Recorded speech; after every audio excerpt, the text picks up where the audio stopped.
इथं या, मस्त अन्नदान करा आणि दिसल ते काम करा आणि फुकट खाऊ नका. फुकट जर खाल्लं तर पोट पिळून येणार, संडासच लागणार.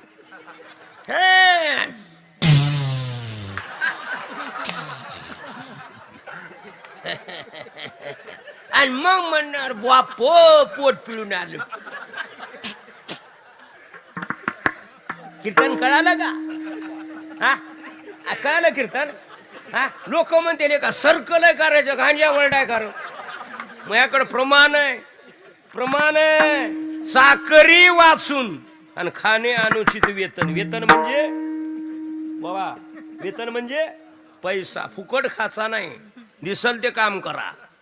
भांडे उचला, चटया टाका, पाणी द्या, वारकऱ्याला स्वागत करा, राम राम म्हणा, कळालं का? आणि आलेल्या लोकांचं स्वागत करा.